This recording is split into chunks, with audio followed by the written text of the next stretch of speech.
저는 50대의 여성이고 40여 년 전 북한을 탈북한 세터민입니다. 북한을 떠난 뒤 중국에서 몇 년 동안이나 도피 생활을 하다가 가까스로 남한에 들어왔는데 그 과정에서 저는 부모님 두 분을 모두 여의고 말았습니다. 저희 친아버지는 중국에서 도피 생활을 하던 도중에 병에 걸려 돌아가셨고 친어머니는 남한으로 오는 과정에서 명을 달리하셨어요. 부모님 두 분을 모두 잃고 남한으로 건너왔을 때 저의 나이는 고작 14살, 천의 고아나 마찬가지 상태로 남한 땅에 던져진 저였습니다. 처음에 저는 고아원에 맡겨져서 생활을 하다가 그곳 신부님의 소개로 한 가정에 입양을 가게 되었습니다. 양부모님 되실 분들이 북한에 부모님이 계신 실향민들이다 보니 너에 대해 남다른 연민을 느끼시는 것 같구나. 그럼 제가 그 댁에 입양이 되는 건가요, 신부님? 그렇단다. 성부와 성자와 성령의 이름으로 진선이 너에게 하느님의 가호가 있기를 바란다. 저는 그래도 아주 운이 좋은 케이스였습니다. 세터민, 거기다 고아였던 제가 남한 땅에서 이만큼이라도 적응하고 살게 된 건 좋은 양부모님을 만나 가정의 울타리 안으로 들어갔기에 가능한 일일 겁니다. 그렇게 목숨 걸고 남한 땅으로 넘어온 지 벌써 40년 넘는 세월이 흘렀어요. 저도 나이를 먹어 이제 어느덧 제 며느리가 출산을 해서 조리원에 가 있는 날이 왔네요. 결혼을 하고 아이를 낳았을 때도 아직 제가 확실하게 대한민국 사람이라는 생각을 못했는데 며느리를 보고 또 손녀딸까지 보게 되니까 아, 나 이제 대한민국 사람이구나. 박진선 이제 남한 사람이 되었구나 싶은 생각이 처음으로 들더라고요. 저희 며느리는 제가 대학 시절 고아원 봉사를 하다가 만난 인연이 있습니다. 그런 예사롭지 않은 깊은 인연으로 제 며느리가 된 아이라서 저는 며느리에 대한 애정이 각별한 편인데 며느리가 출산해 조리원에 가게 되어 며느리 방을 청소하다가 침대 밑에서 아주 이상한 물건을 발견했어요. 며느리가 쓰던 침대 밑에 뭐가 있었길래 그런 말을 하느냐고요? 네, 며느리 침대 밑에서 나온 정체불명의 물건은 바로 아주 낡은 상자 하나였습니다. 여기 이상한 상자가 있네. 저는 뭔가에 이끌린 듯 낡은 상자를 끄집어냈고 상자를 열어보았더랍니다. 그리고 그 안에 들어있는 베네 쪼그리를 본 순간 이성의 끈을 놓았습니다. 아니 대체 어떻게 이 베네 쪼그리가 해미의 침대 밑에... 제가 울음을 터뜨리자 그 소리를 듣고 남편이 방 안으로 들어오더군요. 여보? 아니 무슨 일인데 그렇게 서럽게 울고 있어? 여보, 해미 침대 밑에 이게 있었어요. 그게 뭔데 그래? 아니 그건 당신이 동건이 낳고 입혔던 베네 쪼그리 아니야? 그러니까요. 동건이 베네 쪼그리랑 똑같은 게 해미 침대 밑에서 나왔어요. 그 베네 쪼그리 만들어준 사람 당신이 평생 찾아 헤매던 사람 아니었어? 내가 평생을 그렇게 찾아 헤맸던 선아 언니의 베네 쪼그리를 해미가 갖고 있었던 거예요. 여보, 그럼 혹시 당신이 찾던 그 선아 언니라는 분 말이야, 그분이 해미의 친어머니인 건 아닐까? 남편이 그런 말을 하기 전에 저는 이미 본능적으로 직감하고 있었습니다. 해미, 나의 며느리 해미가 그토록 보고 싶었던 선아 언니의 딸이구나. 저는 당장 안방으로 가서 장롱을 뒤졌어요. 장롱 깊숙한 곳에서 제 아들 동건이가 신생아 시절 입었던 베네 쪼그리가 나왔고 그 베네 쪼그리는 제가 며느리의 침대 및 낡은 상자 안에서 발견한 베네 쪼그리와 똑같았습니다. 하나의 작은 디테일이라면 베네 쪼그리 소매뿌리에 하나는 푸른색 색실로 수가 놓여 있었고 다른 하나에는 핑크색 색실로 수가 놓여 있는 것이었죠. 진선아, 이거 너랑 내가 아기 낳으면 입힐 베네 쪼그리다? 언니, 우리 시집 가려면 멀었는데 벌써 이런 걸 만들었어? 따지고 보면 그리 먼 것도 아니야. 5년? 길어도 10년이면 너랑 나도 사랑하는 사람 만나서 가정 이룰 텐데. 나나 언니가 애엄마가 된다는 게 상상이 안 돼서 그러지. 진선아, 너도 나도 멋진 남자한테 시집가서 행복한 가정 일구자. 그리고 너는 딸, 나는 아들을 낳아서 나중에 걔네 둘을 결혼시키는 거야. 언니, 나도 그렇게 되기만 하면 좋겠다. 근데 내 딸이랑 언니 아들이 서로 좋아할까? 좋아할 거야. 옛말에 그런 말이 있는데 너 모르지? 무슨 말인데 그래? 아이들이 태어나기 전에 똑같은 베네 쪼구리를 만들었다 입히면 그 아이들은 각별한 인연으로 맺어진다더라. 정말 그런 말이 있어? 그래. 내가 일부러 그래서 베네 쪼구리 두 개를 똑같이 만들었잖니. 아들용, 딸용, 구분되게 이렇게 소매뿌리에만 색실로 술을 놓았고. 언니, 솜씨가 좋은 줄은 알았지만 너무 앙증맞고 이쁘다. 맞기만 하면 내가 입고 싶을 정도야. 네 것도 이쁜 걸로 하나 만들어 줄게. 언니, 근데 진짜 내 딸이랑 언니 아들이 결혼하면 너무 재밌겠다. 우리 애들 신혼집 옆에 나란히 집 얻어서 같이 살까? 그럼 손주 손녀 태어나도 너랑 내가 또 키우면 되잖아. 나야 언니랑 평생 얼굴 보고 살면 제일로 좋지. 그런 약속을 하면서 제가 선아 언니에게 받았던 베네 쪼구리. 언니와 저의 바람대로 저는 딸 대신 아들을 낳았지만 분홍색 색실로 수가 놓여진 그 베네 쪼구리를 저희 아들에게 입혔더랍니다. 에미야, 남자인데 베네 쪼구리 소매뿌리 색깔이 이게 뭐니? 이거 저희 친언니나 다름없던 분이 만들어준 거라서요. 솜씨가 예사 솜씨가 아니구나. 애기 베네 쪼구리 하나를 뭐 이리 곱게 만들었다니? 그 언니가 원래 바느질 퀼트를 좋아하던 사람이라서요. 취미로 만들었다기엔 베네 쪼구리가 모양이 독특하고 너무 이쁘구나. 여자가 손재주가 너무 좋으면 팔자가 사납다는데. 시어머니의 성견 지명이었을까요? 제가 친언니처럼 따르던 선아 언니의 운명은 평탄하지 못했습니다. 저는 주마등처럼 떠오르는 과거의 기억들에 휩쓸릴 때가 아니란 생각이 불현듯 들었습니다. 뭔가에 홀린 사람처럼 저희 아들이 신생아일 때 입었던 베네 쪼구리와 며느리의 침대 및 낡은 상자에서 나온 베네 쪼구리를 챙겨들고 당장 며느리가 있는 산후조리원으로 달려갔어요. 어머님, 이 시간에 어쩐 일이세요? 혜미야, 너에게 물어볼 말이 있어서.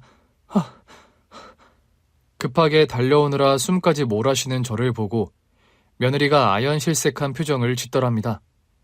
무슨 일이길래 그렇게 숨이 턱이 차게 달려오셨어요, 어머니? 혜미야, 네 방을 정리하다가 발견했는데 이 상자 말이야. 저는 그 베네 쪼구리가 들어있는 상자를 며느리에게 들이밀었습니다. 안 그래도 그 상자를 동건 씨에게 부탁해서 가져다 달라고 하려고 했는데 어머님께서 가지고 오셨네요? 이걸 가져다 달라고 하려고 했다고? 네, 어머니. 그 베네 쪼구리가요, 다름 아니라 유일하게 저희 친어머니가 만들어주신 제 옷이거든요. 그런 말을 하면서 닭똥 같은 눈물을 뚝뚝 흘리는 며느리였습니다. 그 말을 듣는 순간 더 큰 충격과 놀람을 느낀 것은 저였지요. 뭐라고? 이 베네 쪼구리가 그럼 너희 친어머니가 만들어주신 거라는 거야? 네, 어머니. 저희 친엄마는 저를 낳다가 돌아가셨는데 이 베네 쪼구리는 돌아가시기 전에 만들어두신 거라고 들었어요. 제가 태어나면 입히겠다고요.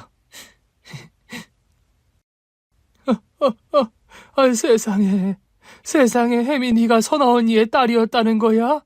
어떻게 이런 일이 다 있을 수가 있다니? 어머님께서 어떻게 저희 엄마 성함을 아세요?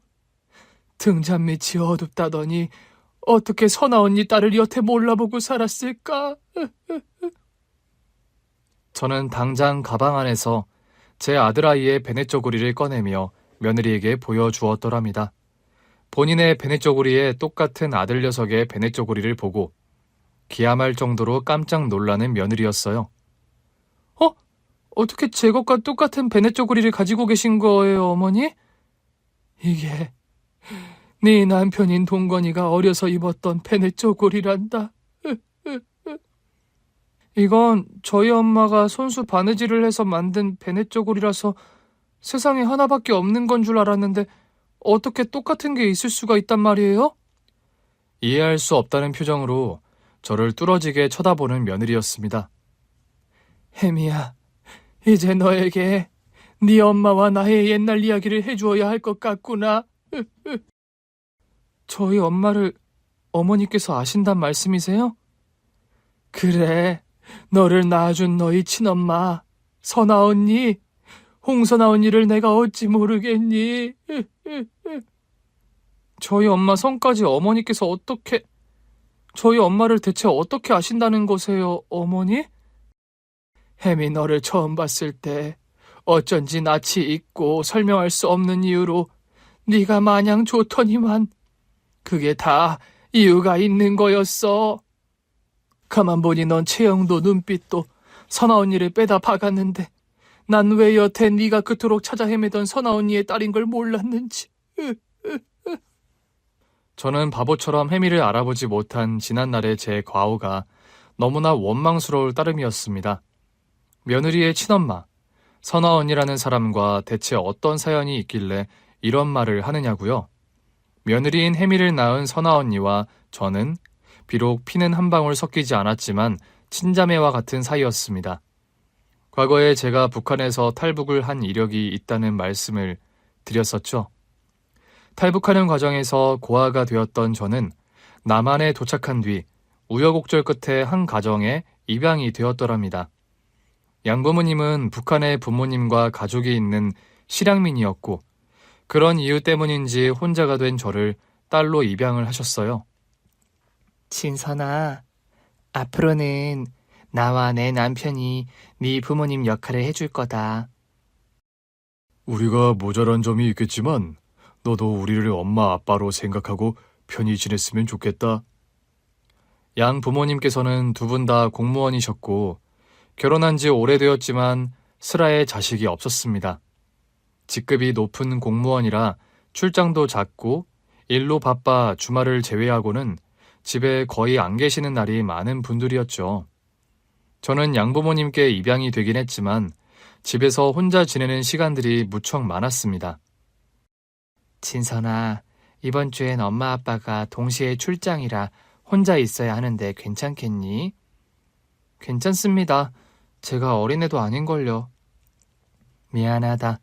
진선이 네가 아직 나만의 적응도 잘 안 됐는데 시간을 많이 보내주지 못해서. 아니에요. 엄마도 아빠도 바쁘신 분들인 거 저도 잘 아는걸요. 북한 말씨 억지로 고치려 들지 말고 편한 대로 해. 아닙니다. 적응하려면 말투부터 빨리 고쳐야 해요. 저는 의식적으로 노력을 하는데도 불쑥불쑥 튀어나오곤 하는 북한 억양이나 말투 때문에 스트레스를 받곤 했습니다. 저는 나이가 14살이었지만 몇 년 동안이나 제대로 학교를 못 다닌 탓에 중학교 대신 4살이나 어린 초등학생들과 한 학교를 다니고 있었어요. 저 언니는 말투가 진짜 이상하다. 맨날 말끝마다 내래 이런다. 북한에서 도망 와서 그렇대. 우리 엄마가 저런 빨갱이랑은 절대로 놀지 말라 그랬어. 빨갱이가 뭔데? 넌 뉴스도 안 보냐? 북한에 보면 사람들 맨날 먹을 거 없어서 굶어 죽고 김정일한테 충성하고 그러잖아. 그런 사람들을 빨갱이라고 하는 거야. 맞아. 북한은 나만 오려는 사람들 막 잡아가서 일 시키고 그런다는데 진선 누나도 그렇게 되는 거 아니야? 그러니까 저 누나랑 놀면 안 된다고 그랬다니까 우리 엄마가. 학교에서 제가 놀림받는 내용들이 대충 이랬습니다. 안 그래도 나이 터울이 어린 동생들이었는데 그 애들은 나를 대놓고 북한에서 온 탈북민이라고 놀리고 뒤에서 험담을 하기 일쑤였죠. 진선 언니는 우리보다 나이도 많은데 왜 우리랑 같이 학교를 다녀요? 나는 사정상 몇 년 학교를 못 다녀서 그래. 학교 안 다니고 뭐 했는데요? 야, 넌 그것도 모르냐? 북한에서 도망 오다 보니까 학교 못 다닌 거지. 그렇죠, 누나? 뭐 그렇다고 볼 수 있지. 우리 언니는 진선 언니랑 동갑인데 이제 벌써 중학교 2학년인데 올 언니는 내가 산수 풀다 물어보면 다 알던데. 언니는 나보다도 산수를 못 푸네요. 크크크. 나이가 서너 살이나 어린 초등학생들에게 그런 놀림을 받으며 다니는 학교가 재미있을 리 없었죠. 거기다 제가 학교를 다니는 반의 담임 선생님 또한 세터민에 대한 편견이 심한 분이었습니다. 개나 소나 다 이북에서 못 살겠다고 남한으로 넘어오면 어쩌자는 걸까? 참 대책 없는 지들이야. 참, 자선생 방에 탈북 학생이 한 명 있지. 박진선이라고 그랬나? 그래, 올해 재수가 없으려니 꼭 그런 애가 우리 반에 들어와서 골치를 썩이네. 그 애가 골치를 썩여? 보면 그냥 조용하게 학교 다니는 것 같던데.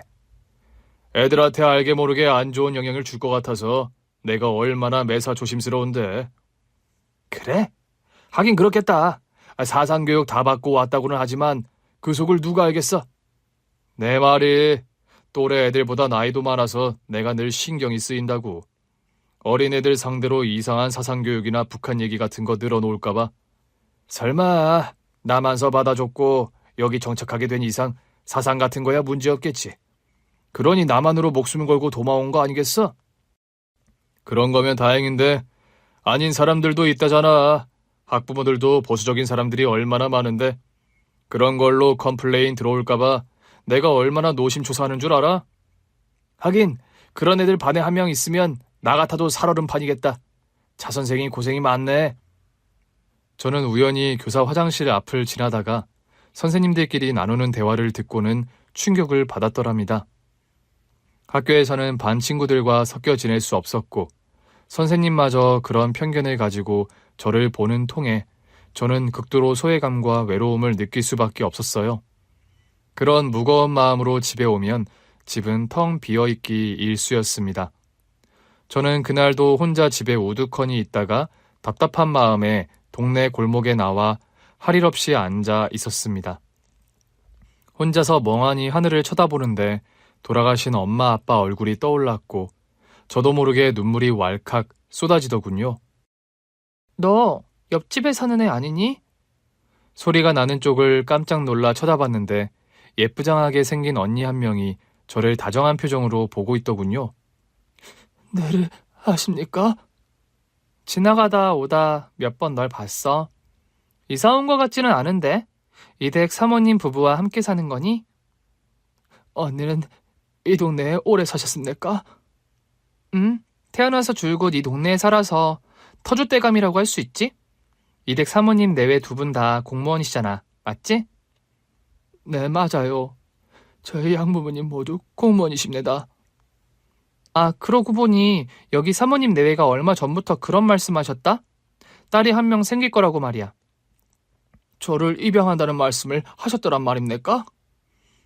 이댁 사모님이 우리 엄마랑 고등학교 선후배 사이시거든. 그런데 너 말투가 북한에서 살다 온 사람 말투네? 네, 맞습니다. 내래 북한에서 건너온 지 얼마 안 된 처지예요. 그래서 말투가 남달랐구나. 반가워. 난 옆집에 사는 선아 언니라고 해. 저는 진선이라고 합니다. 박진선. 진선이? 정감도 있고 이쁜 이름이구나. 그런데 너 혹시 울고 있었니? 아닙니다. 하늘을 그냥 한번 쳐다봤는데 눈이 너무 부시소리. 그래? 네 말 맞다나 오늘 하늘빛이 유달리 시릴 정도로 푸르구나. 구름 한 점 없이 말이야. 이런 날은 너무 오래 하늘만 쳐다보고 있으면 안 돼. 네? 그게 무슨 말이야요? 구름 한 점 없이 퍼런 하늘을 너무 오래 쳐다보면 너처럼 괜시리 눈물만 난다는 말이다. 아, 네. 사모님 내외분은 또 출장 가셨니? 네, 두 분이 워낙에 많이 바쁘십니다. 저녁은 먹었어? 아니요, 이제 들어가서 저도 그만 저녁 먹어야겠어요. 혼자 저녁 먹을 거면 우리 집에 가서 같이 먹을래? 선아 언니와의 만남은 처음부터 좀 특별한 데가 있었습니다.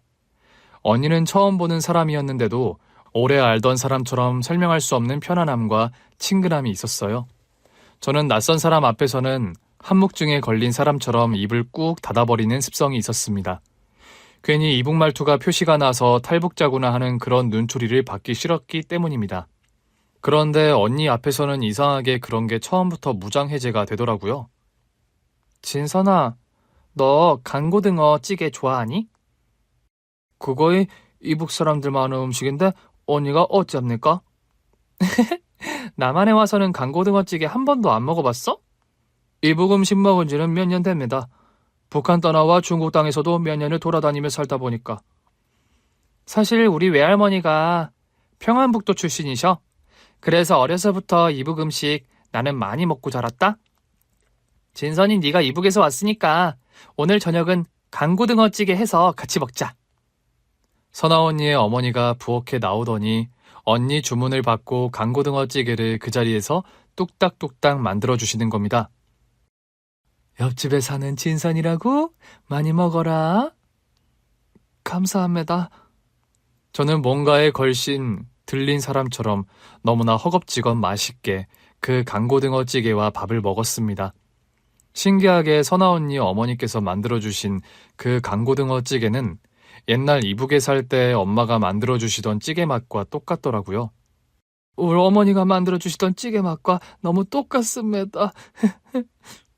저는 그날 밥을 한 공기 다 비우고 나서 저도 모르게 왈칵 눈물을 쏟고 말았더랍니다. 엄마, 진선이가 부모님 생각이 나나 봐요. 부모님은 이북에서 같이 못 넘어오셨니? 어쩌다 보니 탈북하는 과정에서 엄마 아빠 두 분 다 돌아가시고 말았습니다. 세상에 이렇게 어린 나이에 딱하기도 하지. 우리 친정어머니가 평안도 분이시라 내가 이북 음식은 자주 해먹는단다. 밥 생각날 때 언제든 우리 집에 와서 같이 먹자, 진선아. 감사합니다. 정말로 감사합니다, 아주마이. 너를 통해 오랜만에 이북 말씨를 들으니 너무 정겹고 좋구나. 엄마, 진선이 말하는 거 들으면 꼭 외할머니 말씀하시던 말투 생각나죠?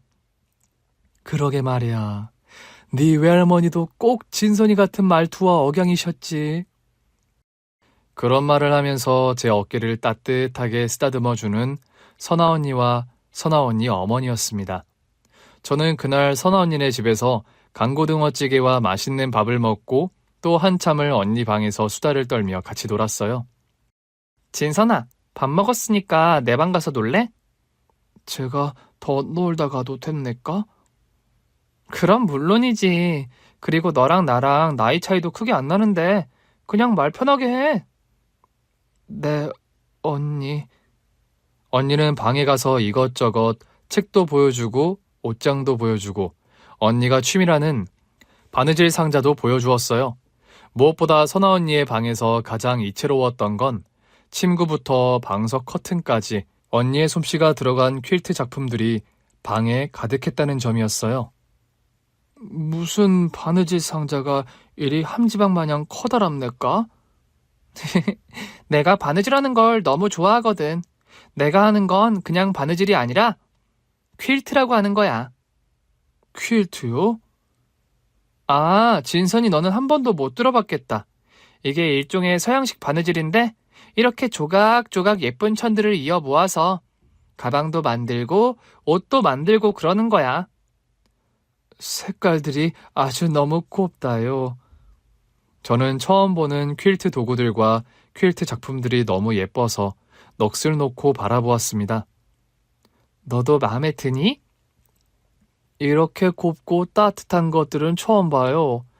조각조각 누벼 있는 건 없는 사람들이나 그리 입는 건 줄 알았는데 이렇게 불어 조각으로 누벼서 뭘 만드는 건 처음 봅니다.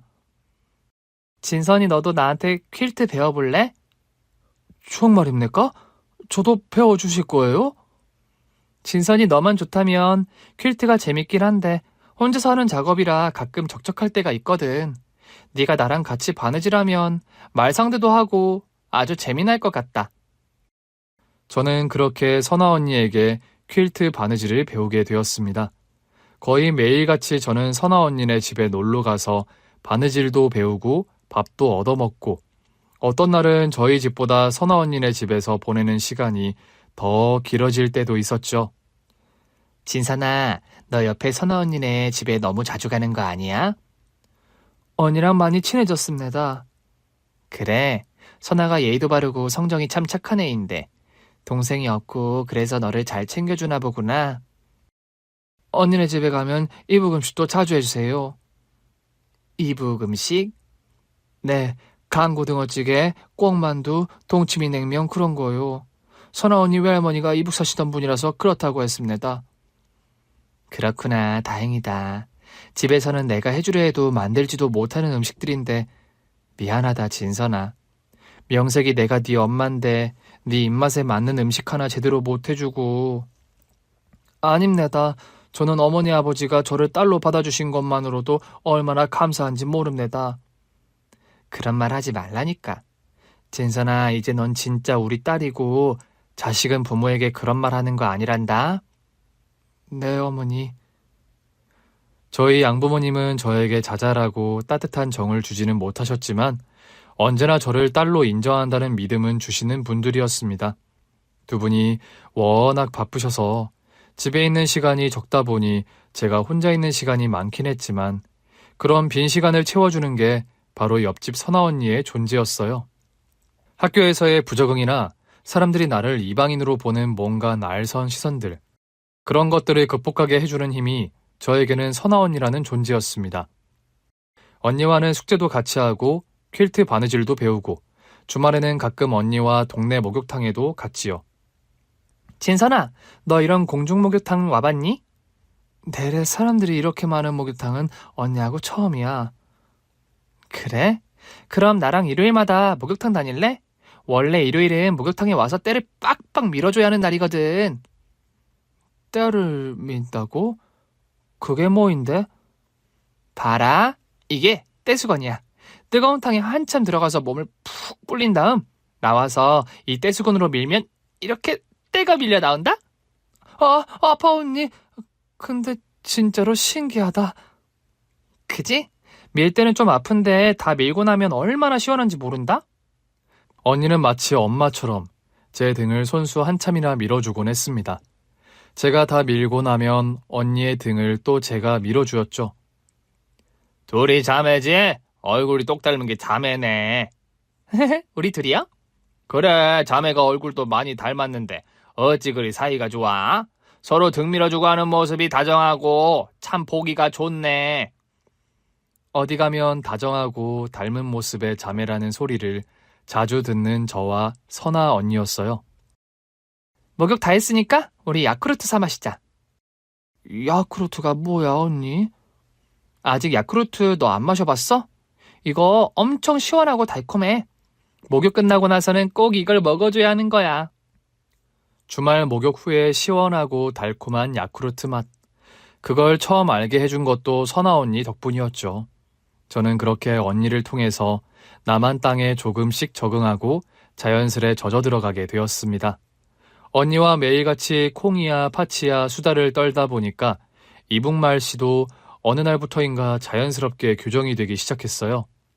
진선이 너 요즘은 말하는 거 들어보면 완전히 서울 사람이 다 됐구나. 저요? 그냥 의식적으로 많이 노력해서 그런 것 같아요. 무엇보다 옆집 선아 언니랑 맨날 얘기하다 보니까 말을 더 빨리 배우게 되는 것 같아요. 우리 진선이가 많이 외롭고 적응 힘들어 하더니 정말 다행이다. 옆집 선아가 너무 고맙네. 양어머니께서는 외롭고 적응 못하던 저를 언니처럼 살갑게 대해주는 선아 언니가 고맙다며 언니의 생일이나 성탄절 같을 때는 용돈을 주시기도 하면서 고마운 마음을 표시하곤 하셨습니다. 선아 언니 덕분에 저 나름 하루하루가 즐거운 일상을 보내던 어느 날이었어요. 학교에서 수업을 마치고 돌아오는 하교길에 저는 길바닥에 쓰러지고 말았습니다. 병원 응급실에서 눈을 떴을 땐 부모님과 선아 언니가 걱정스러운 얼굴로 저를 쳐다보고 있더군요. 이게 대체 어떻게 된 일이에요? 진선아, 네가 선천적으로 신장이 많이 안 좋다는구나. 신장에 병이 있다고요? 그래, 당장 이식 수술을 받지 않으면 안 된다는데 큰일이야. 사실 돌아가신 저희 아버지도 신장이 많이 좋지 않으셨습니다. 내가 아빠를 닮아 그런가 걱정을 하고 있는데 우리가 네 친부모가 아니라서 너에게 기증적합자가 아니라는데 걱정이 크구나. 이식 수술 신청을 해뒀고 기증자를 기다려봐야지. 뭐 별수가 있겠어? 엄마 아빠가 무거운 얼굴로 그런 말씀을 하시는데 대뜸 그런 말을 하는 선아 언니였어요. 아줌마 아저씨, 제가 한번 기증자 적합 검사를 해보는 게 어떨까요? 아니 선아 네가 검사를 받겠다고? 다행히 저는 법적으로 신장 기증을 해줄 수 있는 나이더라고요. 선아야, 너랑 진선이가 아무리 친하다 하더라도 그건 좀 더 심사숙고해야 할 문제다. 그래, 네 마음은 너무 고맙고 가상하다만 너희 부모님께서 아마 허락하지 않으실 거야. 부모님은 제가 설득시키면 돼요, 아줌마. 그리고 진선이가 이식 수술을 당장 받지 않으면 목숨이 위험하다는데 어떻게 가만히 두고만 보고 있겠어요? 그런 말을 하면서 닭똥 같은 눈물을 뚝뚝 흘리는 선아 언니였습니다. 언니, 말도 안 되는 소리 하지 마. 신장 떼어주는 게 무슨 머리칼 하나 떼어내는 게 아니야. 언니가 준다고 해도 난 받을 수 없으니 그런 말은 이제 하지 마. 진선아, 너는 나에게 친동생이나 마찬가지인 아이야. 네가 우리 옆집에 살고 나서 내가 사는 게 얼마나 재미있고 행복해졌는데 너 없는 내 인생은 안고 없는 찐빵, 소 없는 만두나 마찬가지야. 선아 언니, 난 언니 그 마음만으로도 이미 내 병이 다 나은 것 같아. 제 손을 꼭 잡더니 선아 언니는 일단 적합 검사부터 받아보자. 결과만 잘 나오면 내가 진선이 너 꼭 살려줄 거야. 두고 봐. 언니는 부모님을 겨우 설득하더니 결국 기증자 적합 검사를 받았습니다.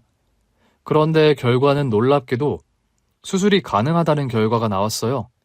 저는 그렇게 선아 언니에게 신장 이식 수술을 받고 가까스로 목숨을 건질 수 있었습니다.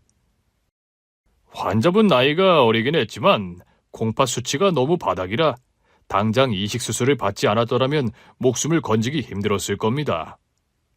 선생님, 저희 아이들 모두 수술은 잘 끝난 건가요? 다행히 두 사람 다 컨디션이 양호하고 좋습니다. 이대로 회복만 잘하면 일상생활 해나가는 데에 아무런 지장이 없을 거예요. 저는 선아 언니 덕분에 건강을 회복할 수 있었던 겁니다. 우리 진선이가 피부치가 하나도 없어서 선아가 아니었다면 정말 큰일 났을 거야. 고맙다, 선아야. 언니, 정말 고마워. 피가 섞인 친언니였더라도 결심하기 어려운 일인데 나를 위해서 언니가 신장까지 떼어주다니.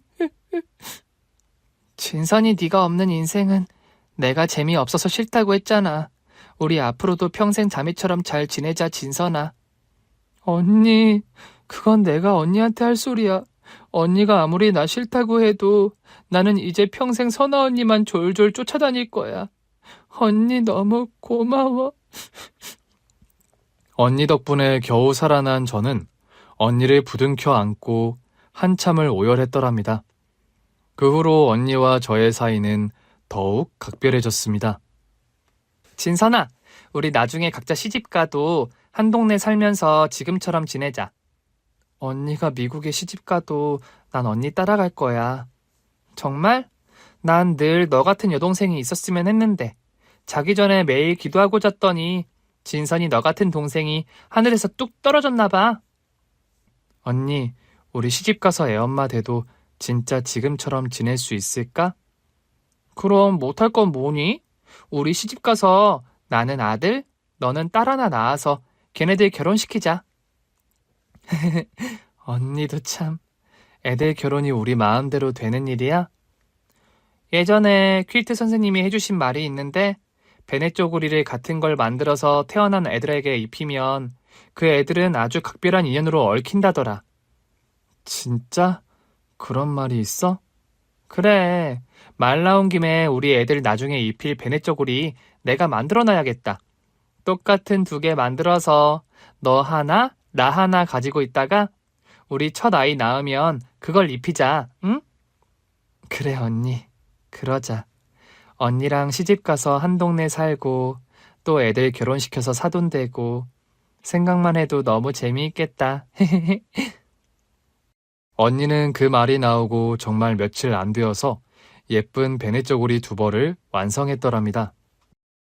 진선아, 나는 아들 낳을 거니까 파란 소매뿌리 베네쪼고리, 너는 딸을 낳고 싶어 하니까 분홍색 소매뿌리 베네쪼고리다. 뚝딱뚝딱 빨리도 만들었네. 너무 예쁘다, 베네쪼고리가.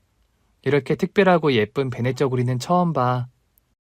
너와 나의 첫 아이들이 입을 베네쪼고리인데 내가 당연히 심혈을 기울여 만들었지. 이거 절대 잃어버리지 말고 잘 간직해야 해. 당연하지, 언니. 이런 귀한 걸 미쳤다고 잃어버려? 우리 꼭 지금처럼 가까이서 자매처럼 재미나게 지내자, 진선아. 언니. 난 죽을 때까지 귀찮게 언니 옆에 붙어 있을 거야. 그런 약속을 했던 선아 언니와 저였습니다. 그런데요, 언니와 저의 약속은 지켜지지 못한 약속이 되어버리고 말았어요. 언니는 22살이 되던 해 여름, 한 남자와 결혼식을 올리게 되었습니다. 집에서 정혼 비슷하게 혼처를 정해둔 곳이었는데 처음 맞선 자리에 나갔다 온 언니가 연애를 시작하더니 반년이 채 되지 않아 결혼식을 올리게 된 거였죠. 언니, 결혼 축하해. 이렇게 빨리 시집 가려는 거는 아닌데 뭔가 섭섭하다. 섭섭할 거 뭐 있어. 형부가 좋은 사람이니 언니 행복하게 해줄 거야. 우리 신혼집 멀지 않으니까 자꾸 놀러 와야 해? 언니가 오지 말라고 해도 나 맨날 놀러 갈 건데? 언니는 신접살림을 원래 살던 동네와 멀지 않은 곳에 차렸고 검정고시를 준비하던 저도 공부하는 틈틈이 언니네 집에 놀러 다니면서 예전과 다름없이 행복한 일상을 보내던 어느 날이었습니다. 저는 밤늦게 혼자 방에서 공부를 하고 있었는데 누군가 창문으로 돌을 던지는 거였어요. 누구세요? 창문을 열어봤을 때 저는 너무 깜짝 놀라고 말았습니다. 선아 언니가 커다란 짐가방을 싸들고 저희 집 앞에 서 있었던 겁니다. 저는 당장 언니에게 달려나가서 물었죠. 언니, 이 한밤중에 어쩐 일이야? 이 짐가방들은 다 뭐고? 사정이 너무 급해서 그냥 가려다가 너한테 인사를 안 하고 떠나려니까 발걸음이 안 떨어져서 너 보러 왔어. 뭐라고? 언니 어디 떠나는 사람처럼 말을 해? 진선아, 언니 떠나. 아주 멀리. 그렇게 돼버렸어. 선아 언니 그게 갑자기 무슨 말이야? 한밤중에 어딜 간다는 거야? 네 형부 사업이 하루아침에 파산하게 돼버렸어. 사기꾼한테 속아서 빚까지 대신 다 뒤집어 쓰고. 뭐? 언니 부모님은 이 상황 알고 계시는 거야? 엄마한테는 대충 말씀드렸어. 지금 여길 안 떠나면 억울하게 지지도 않는 빚까지 그 사람이 다 감당하게 생겨서 급하게 떠나게 됐어. 그럼 형부만 가면 되지 왜 언니까지 이 한밤중에 도망을 가? 진선아, 내일이면 우리 집까지 빚쟁이들이 들이닥칠 거야. 그 사람이랑 내가 부부인 거 다 아는데 나라고 무사하겠니? 그럼 언니 대체 어디로 간다는 건데, 어? 그걸 지금 너에게 말해줄 수가 없어. 그냥 아주 멀리 떠난다는 말밖에는. 언니, 그냥 우리 집에 숨어 있으면 안 돼? 그 사람들 우리 집은 모를 거 아니야. 내가 언니 꽁꽁 숨겨줄게. 가지 마. 미안해, 진선아. 지금은 언니가 떠날 수밖에 없어. 대신에 자리 잡히면 너에게 가장 먼저 연락할게. 알았어, 언니. 언니가 어디에 가 있든 나 꼭 언니 보러 갈게. 꼭 나한테 꼭 연락해야 해. 알았지? 알았어, 진선아.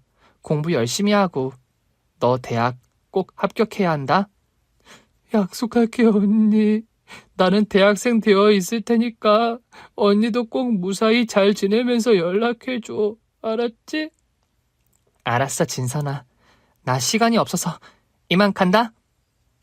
선아 언니는 그렇게 한밤중에 커다란 수트케이스를 끌고 형부와 함께 야반 도주하듯 사라졌습니다. 그리고 그것이 언니와의 마지막이었어요. 그 후로 기다려도 보고 저 나름 언니의 소식을 부지런히 수소문도 해보았지만 언니의 소식을 알 길은 깜깜했습니다. 제 인생의 기둥이던 선아 언니와의 이별은 저에게 큰 상실감으로 다가왔습니다. 그래도 저는 하루하루 언니의 소식만을 기다리며 꿋꿋하게 공부를 했고 원하던 교육대학에 합격을 할 수 있었어요. 대학을 졸업하고 교사가 되고 지금의 남편을 만나 가정을 꾸리기까지 선아 언니는 전화 한 통, 편지 한 장 없었습니다. 선아 언니의 부모님마저 소리 소문 없이 이사를 가버리시는 바람에 저는 언니와 완전하게 연락이 두절되고 말았습니다. 저는 남편과 가정을 이루고 슬아의 아들 한 명을 낳았습니다. 언니와의 약속대로라면 저는 딸을 낳았어야 했는데 아들을 낳아서 며느리를 보게 된 거였죠. 지금의 며느리 혜미를 만난 것은 고아원 봉사활동을 하면서였습니다.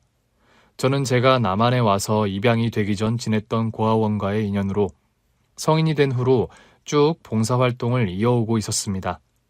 혜미는 그곳 고아원에서 지내던 아이였어요.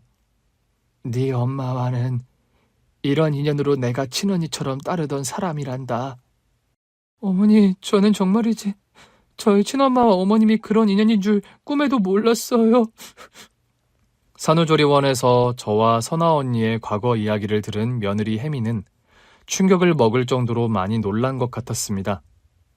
어쩐지 혜미 너를 처음 봤을 때부터 어딘가 익숙하고 정이 가더라만.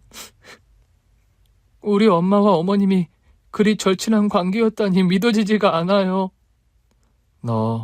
너희 엄마 소식에 관해 아는 거 없어? 제가 아는 건 그게 다예요. 엄마 아빠가 사업에 실패하셔서 여기저기 이동하며 힘들게 사시는 중에 저를 낳았고 엄마는 저를 낳다가 돌아가셨다는 거요. 선아 언니가 널 낳다가 명을 달리했다고?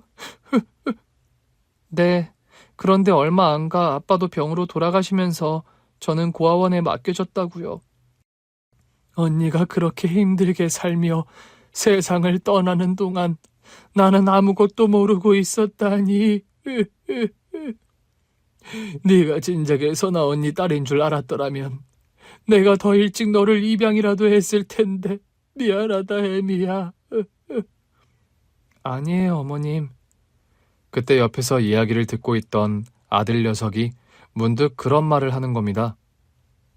엄마, 만약에 혜미를 딸로 입양하셨더라면 지금 며느리로 혜미를 보지 못하셨을 거예요. 그래, 동건이 네 말을 듣고 보니까 우리 혜미를 더 오래오래 평생 옆에서 두고 보라고 저 하늘에서 선아 언니가 조치를 취한 것 같구나.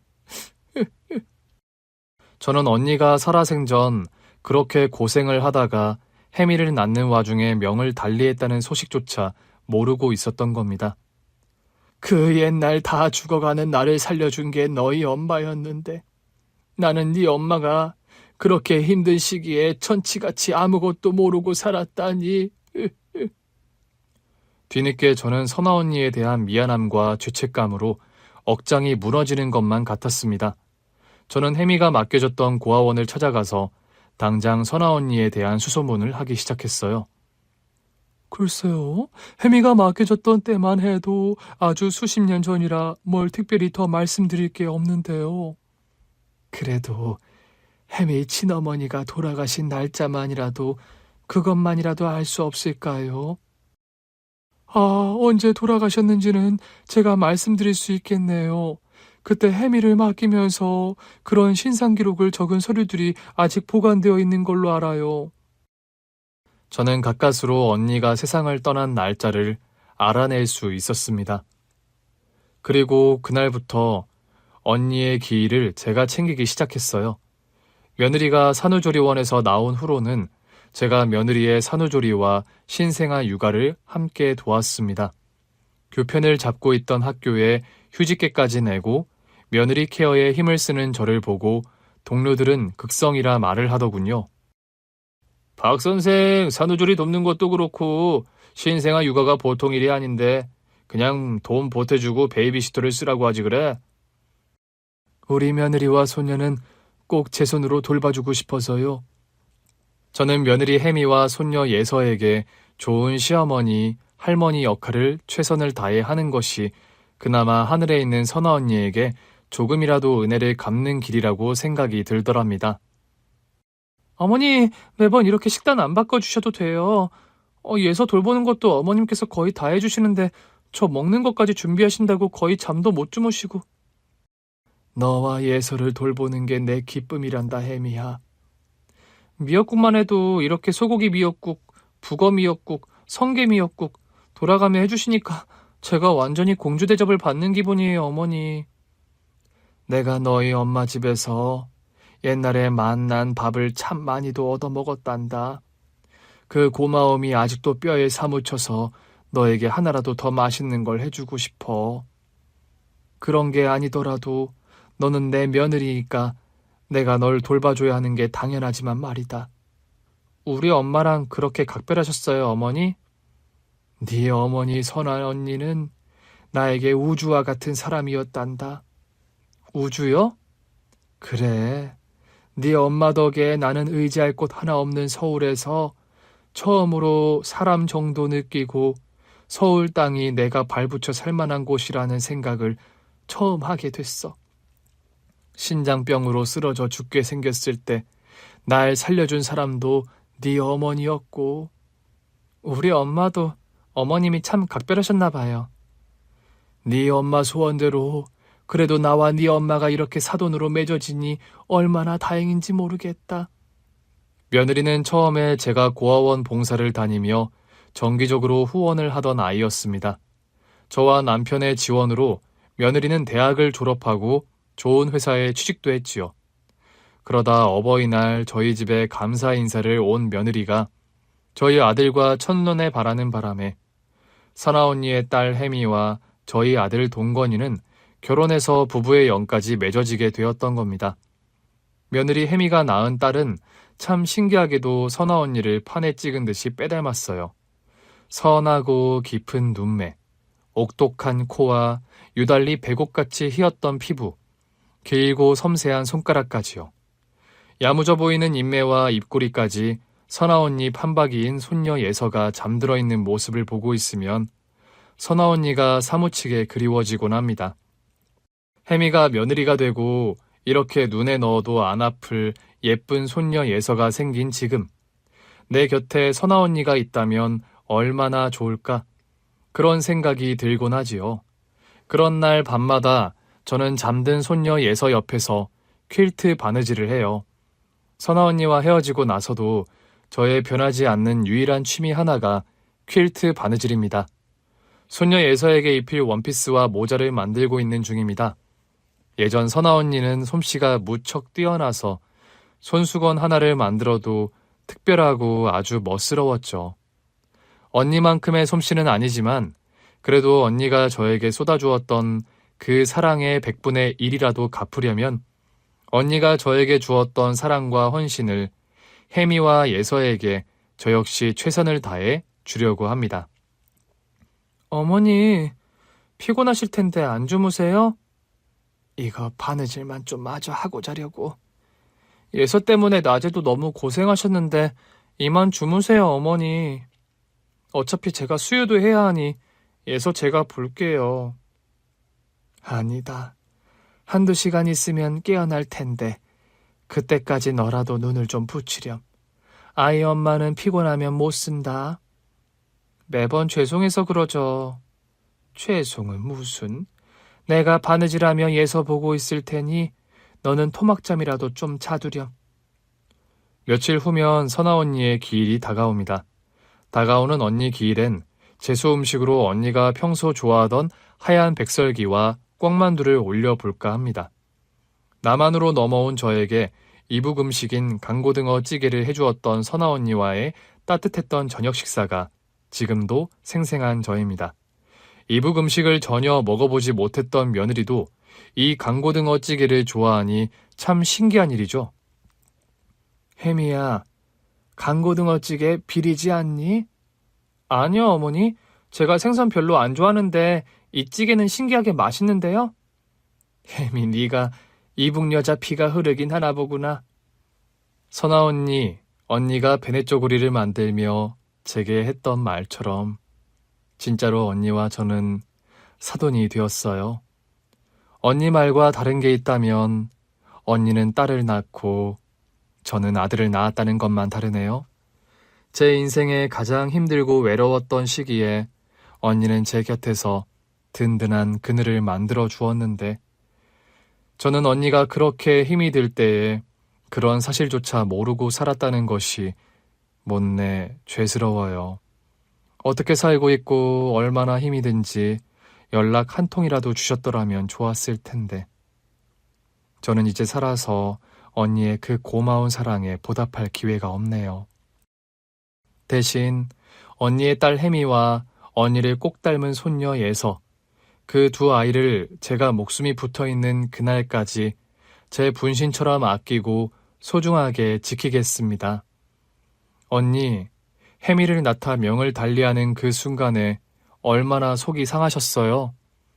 저도 자식 낳고 살다 보니 자식을 혼자 두고 떠나는 어미의 마음이 어떠할지 상상하기 싫을 정도로 마음이 먹먹해져 옵니다.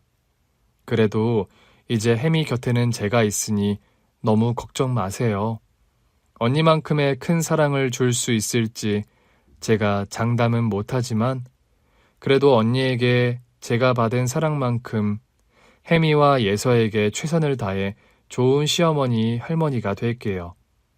언니를 꼭 닮은 예서를 보며 지금도 저는 매일 언니 생각이 난답니다. 언니 계신 그곳 하늘나라는 지낼만 하세요? 언니, 이번 기일엔 언니 좋아하는 백설기와 꽁만두를 차려놓을 테니 형부와 손 꼭 잡고 식사하러 오세요. 100일을 넘긴 손녀 예서, 재롱도 보고 가시고요. 선아 언니, 여전히 많이 그립고 사랑합니다. 이제 저 먼 곳에서 혜미 걱정은 접어두고 편히 쉬시길요. 긴 얘기 들어주셔서 정말 감사합니다. 오늘 준비한 사연은 여기까지입니다. 재미있게 들으셨다면 구독과 좋아요, 알림 설정까지 눌러주세요. 그럼 저는 다음 사연으로 찾아뵐게요. 오늘도 건강하고 행복하세요.